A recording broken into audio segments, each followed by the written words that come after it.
Man, I've been wishing on a star since like the 4th grade.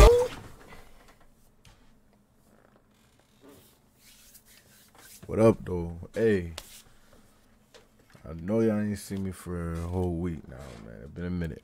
To be honest with you, I was trying to like be cool off doing videos and shit. My shit got a copyright strike, I guess. Somebody went out their way to copyright my video, but I'm back. I ain't going nowhere. I'm gonna continue this video, man. This is I'm with y'all with this one. It's why aliens might be on the way. Hide the kids. Hide the sweet potato pies. Hide the sweet potato fries. But I'm about to get up in here and watch this. I ain't gonna waste too much of your time. Y'all know the vibes, man. Come on. The universe is magnificent and vast. Hundreds of billions of galaxies, trillions of stars, and even more planets. If even the tiny... This shit like some cartoon shit. Like, I ain't gonna lie to you. It just tripped me out. Like, if you was on mushrooms and you watch this, you would be tripping. Look. The universe is magnificent and vast. Hundreds of billions of galaxies, trillions of stars, and even more planets. If even the tiniest fraction are habitable, then the universe should be teeming with life. And yet we see nothing, only vast emptiness. Where is everyone else? The answer to this riddle could be as exciting as it is creepy. We are early. But this is how I think about it. Like, it's an infinite amount of galaxies. And we're one planet. And I believe, what is there, 14 in our solar system?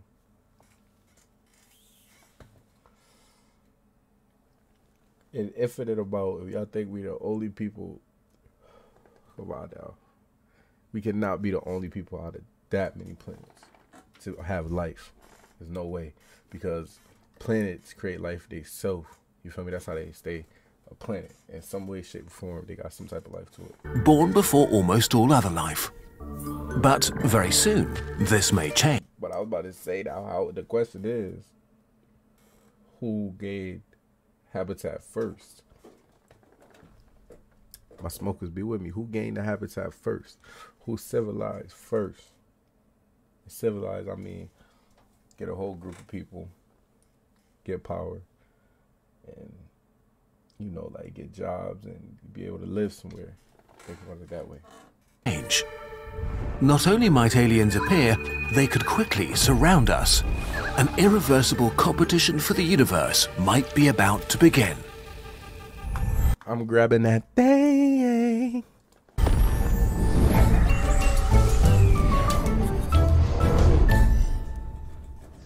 It's out of space. While this video is based on scientific papers, we're presenting interesting ideas based on little data and lots of extrapolation, so take them with a grain of salt. Okay, we need to look at 3 essential questions to understand the galactic competition. 1. How fast can bacteria build spaceships? To become a starfaring civilization, life as we know it needs to master a number of very hard steps. It starts with dead stuff turning into the building blocks of life. Then it needs to organize into self-contained cells. Those cells have to learn to work together to form multicellular organisms. This keeps going until complex creatures with big brains learn to use tools and language. Civilization has to be formed from cultures that value progress and technological development. As I was saying. And then they need to actually venture out beyond their home planet. Keep real. Before he broke it down, y'all know what I was saying. Leave it like y'all know what I was saying. On Earth, life appeared basically as soon as the oceans formed. But then it took 2 billion years to make the step from single cells to multicellular organisms, and 2 billion more for us to appear. Culture, civilization, and... Did he say life appeared before the oceans appeared?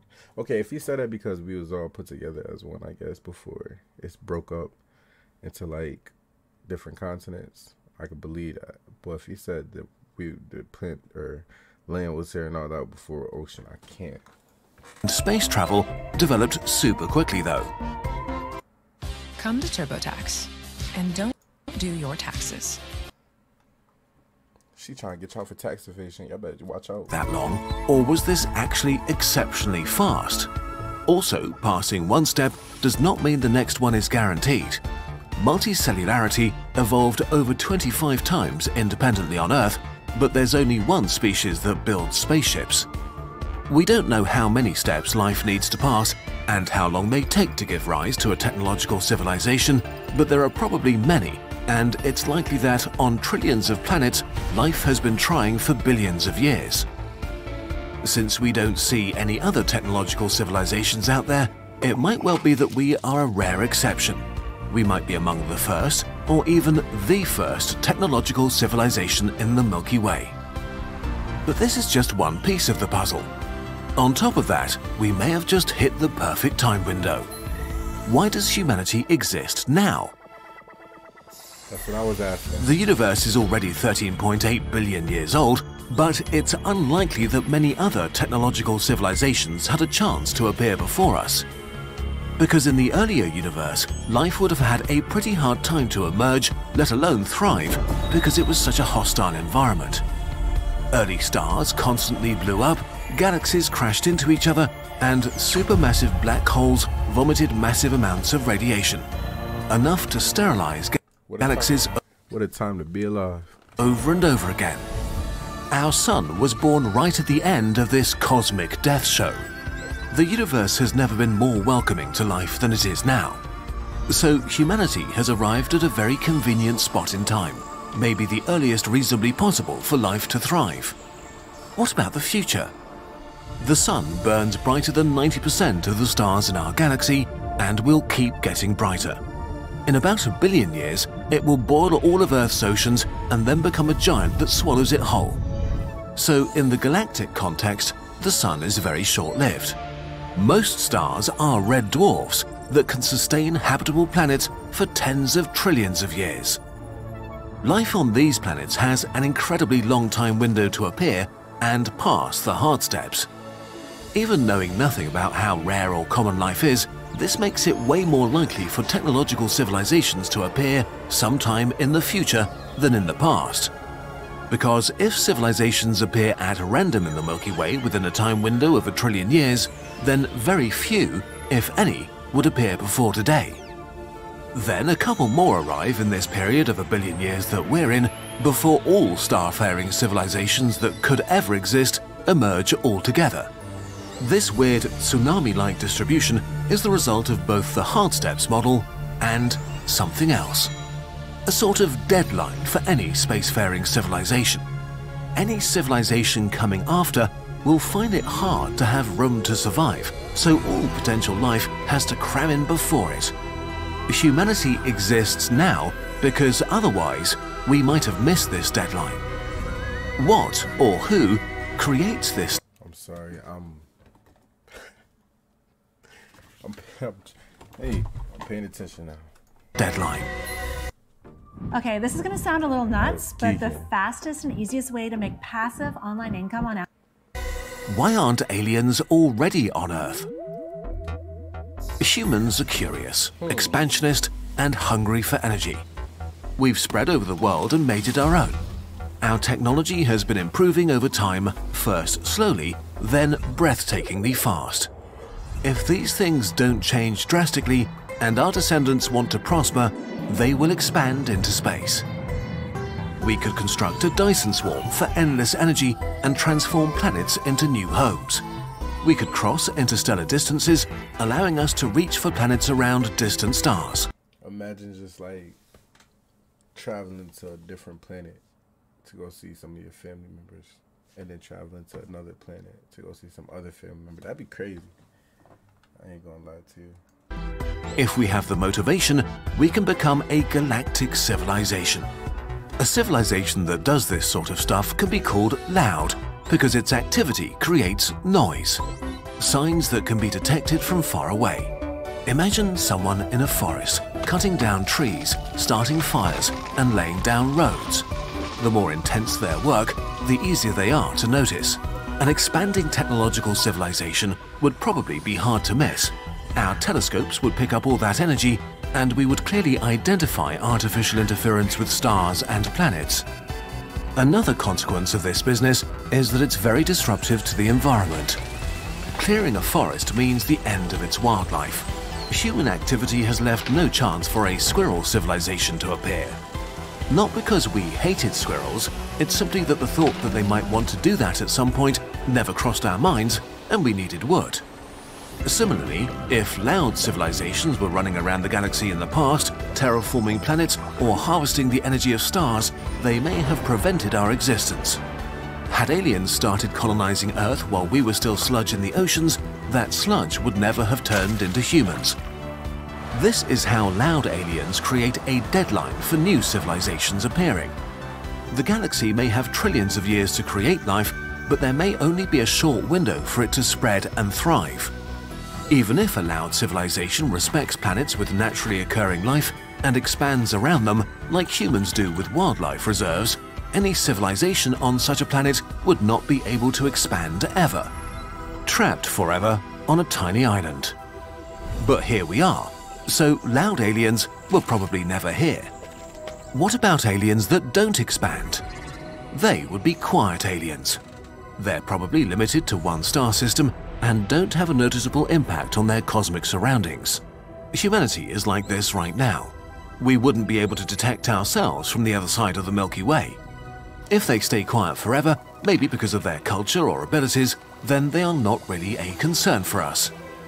We only have one sample to draw from: humanity, and right now we are on the path to becoming loud. If we're not special and succeed anyway, then any other civilization with the motivation and resources to would eventually expand beyond its planet of origin. Okay, what are the consequences of all these assumptions and ideas? Grave consequences. Race to the stars. If we are really early, then eventually others will catch up with us. Civilizations will emerge all over the place, and these new aliens will look at space, see no signs of life, and come to the same conclusion. They exist because loud civilizations have not yet taken over everything, but it only takes one loud civilization to crowd them out of the entire galaxy. They, like us, will face an important decision. Do they stay quiet, take it easy, and tend to their planet for as long as possible, or do they start expanding to take a chunk of the galaxy before someone else arrives? Meeting others does not necessarily mean war or conflict, but it means that new borders will arise, limits that may persist forever. In the worst case, a civilization could be completely enveloped by the empires of others, eternally doomed to be a galactic backwater without control over their fate. So if we want a seat at the galactic adults' table, we best get to work. If we really are early, we have an incredible opportunity to mold thousands or even millions of planets according to our vision and dreams. And one day when we meet others, we can greet them and meet them as equals. Wouldn't that be nice? Wait, what's this? We've finally received a signal from the Cosmic Pioneers crew that we lost contact with 10 years ago. Through a special imaging technique called illustration, we're able to reveal what happened to them and immortalize them in our very first drop collection. These amazing shirts, hoodies, beanies and scarves will only be available for a short time, so grab them while supplies last. If you want to explore the vast universe from the... Yeah, go check it. Yeah, go check his website and all that. But cool. I'm about to be more consistent and start dropping more videos, man. I don't even like that. I wasn't, but I got y'all, man. Peace. Me and E dressed in all black, we tryna get paid. Cruising down in the Impala, we serving everything. Hitting every lick, taking dollars, we married to the game. Niggas never focus since I'm 10 and 2, you swerving lane. I be making money, God bless her for the little Mary Jane. Money make these men have problems, they start to go insane. Niggas on me, Ocho Cinco, you catch one to the brain. Couldn't show no weakness in person, this song gon' speak my pain. Growing up in poverty buildings, waking up to the bank. Little nigga stomach on E, shit almost every day. Mama told me be what I wanted, so I had to make my way. Couldn't let her down, so I grinded each and every way. Brought myself some J's, first check, thought I need better things. Money gon' move, you make it and I make money rain. What you gon' do if they take it? It be a rainy day. And yeah, we got them choppers on deck, ain't scared to let them flame. Monkey ass niggas on rope, they try their best to hang. But yeah, I got the money and bitches, but I need everything. Bitch ass niggas don't want the money, they got that chump change. Real ass niggas always in charge, I